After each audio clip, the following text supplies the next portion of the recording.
The Fool's Shield. A medieval tale of honor, wisdom, and quiet strength. In the medieval kingdom of Elveron, there lived a legendary general named Sir Cedric, honored across the realm for his brilliance and strategy. But unlike him, his only son, Ethan, was regarded as a fool. He spent his days forging shields. Not swords, not spears, just shields. No matter how much the townspeople mocked him, Ethan quietly continued his odd craft. One day, enemy forces suddenly stormed the border. The king summoned all knights, including Sir Cedric. But in battle, the enemies unleashed a new kind of arrow that pierced through armor. Brave knights fell. Cedric was gravely wounded. The troops scattered. All seemed lost. Then Ethan appeared, carrying dozens of shields he had forged over the years. They weren't ornate or beautiful, but they were forged from a secret alloy Ethan had quietly studied and created. His shields blocked the enemy arrows. Ethan led a group of soldiers to form a barrier, protecting the king's retreat. He used his shields to shield each soldier one by one. The enemy, startled and confused, could not believe that the fool was turning the tide of the battle. That battle saved the entire kingdom. The king personally named Ethan the shield-bearer of Elveron, and Sir Cedric, lying in a healer's tent, shed tears, not from pain, but from pride. Since that day, whenever someone mocked another as a fool, the villagers would simply smile and tell the story of the shield. Not every hero needs a sword. Sometimes the one quietly forging armor is the one who saves a kingdom. The Silent Scribe. A medieval tale of loyalty, wisdom, and sacrifice. In the 13th century, in the kingdom of Eldoria, there lived a scribe named Alaric, renowned for his exceptional note-taking skills and remarkable memory. Though not a knight or noble, Alaric was entrusted by the king to record all court proceedings. However, his honesty and forthrightness earned him the envy of many courtiers. One day, a group of greedy nobles secretly plotted to overthrow the king. Alaric, during his note-taking, inadvertently uncovered this scheme. He faced a difficult choice: remain silent to protect himself or report the truth and face danger. Choosing loyalty to the king, Alaric secretly sent a detailed transcript to the monarch, exposing the treasonous plot.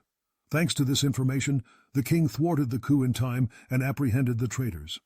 After the plot was unveiled, the king summoned Alaric and thanked him for his loyalty and bravery. However, Alaric humbly declined any rewards, requesting only to continue his work in silence.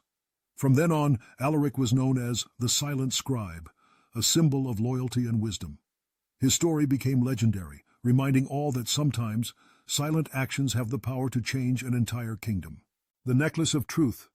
In the kingdom of Galdoria, where moss-covered stone castles loomed and knights in iron armor patrolled the cobbled roads, lived a young girl named Elira.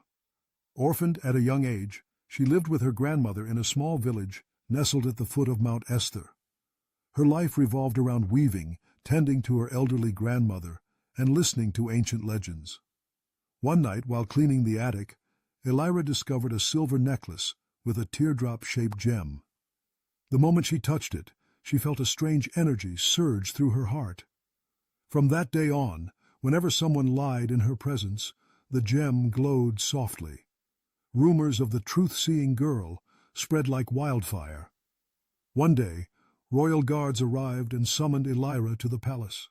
King Ronvel, who had recently lost his daughter in a mysterious assassination, sought Elira's help in identifying the traitor among his advisors. Elira was brought before 5 royal ministers, each a possible suspect. During the inquiry, each man pledged his loyalty. When the final minister, Lord Caelus, spoke, the gemstone on Elira's necklace glowed intensely. Guards seized him at once, but Lord Caelus laughed and cried out, "You think capturing me is enough? The truth can be far more dangerous than you imagine." That night, Caelus's forces attacked the palace from the southern wall. War erupted. Elira, alongside the young General Alden, who once doubted her, now had to fight to protect the king and the kingdom. The battle raged for 3 days and nights. Elira was gravely wounded while saving Alden from a poisoned arrow. When she awoke, she found herself in the royal garden, tended to by the king himself. "You do not only carry power, Elira, the king said, but the heart of a just soul. After the victory, King Ronvel offered Alira the title Bearer of Truth, but she declined all riches, asking only to return to her village and live in peace with her grandmother. The necklace, over time, stopped glowing. Alira knew then that it had fulfilled its purpose. Truth may hurt. It may be dangerous, but it must never be denied. One who dares to live by truth, even without a sword, can still change the fate of a kingdom. The promise, beneath the old oak tree. On the eastern edge of the kingdom of Aldebaran, amid shadowy forests and untamed meadows, lay a small village named Winthel. There lived a young man named Rowan, the son of a poor blacksmith. He wasn't skilled with a sword, nor was he learned.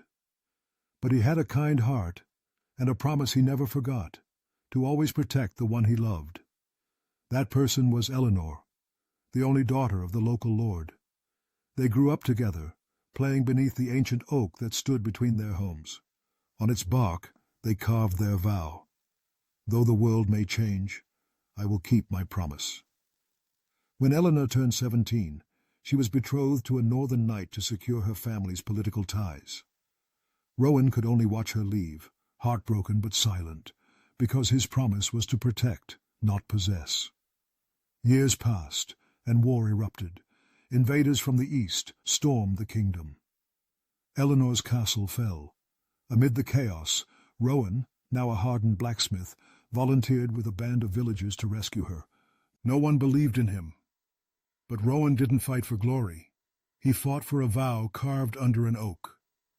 They infiltrated the ruined castle through a forgotten tunnel. Rowan found Eleanor imprisoned, wounded but alive. Her eyes, dim but still full of memory, recognized him. "Rowan," she whispered, "you came back." "I never left," he said. "I'm only keeping my promise." Rowan brought Eleanor back to Winthel, where the once-forgotten village became a haven of hope. The old oak still stood, witness to time and love. Beneath its shade, Eleanor slowly healed. She was no longer a noble lady, and Rowan was still just a blacksmith, but they chose to stay, together. Years later, when Rowan's hair turned silver, Eleanor took his hand and pointed to the oak's bark, where their childhood promise had faded with age. "We kept our word," she said. "No," Rowan smiled. "We lived our promise, every single day. A promise is not just to remember, it is to live by. Some loves need no crowns or glory, only a faithful heart and the shade of an old tree as witness. The light within the deep well. In the ancient kingdom of Terranwyn, nestled atop fog-covered hills, there was a village named Darnholm, a peaceful place under the iron rule of Lord Gareth. In that village lived a girl named Lyra, the daughter of a humble water-drawer. She grew up with a radiant smile and hopeful eyes, though every day she pulled bucket after bucket from the deep well in the village square. Legend had it that the well was called the Silent Well, where whispers of forgotten souls could be heard at night. No one dared approach it after dusk, except Lyra. One day, while drawing water, Lyra heard soft crying echoing from the depths of the well. No one believed her. They said she was dreaming, or worse, possessed. But Lyra trusted what she heard. Each night, she lit a candle and lowered it into the darkness, a simple act to warm whatever might be beneath. On a bitter winter night, as the village slept, a voice spoke clearly. "Help me, and I shall help you." Without fear, Lyra climbed down using a rope. At the bottom, she didn't find a ghost, but a young boy, frail and hollow-eyed, imprisoned for years. He was Prince Cael, the lost son of the king, betrayed and abandoned during the Civil War. Lyra carried him out of the well and fled through forests and frozen mountains, seeking the loyalists of the fallen crown. Throughout their journey, they were hunted by Gareth's men, who wished to bury the truth forever. And each time Lyra stumbled, Cael whispered, "The light you lowered into the well saved us both." After months of hiding, Lyra and Cael reached the monastery of House Arvendale, sworn loyalists of the royal family. With their help, Cael was protected and eventually reclaimed his rightful place.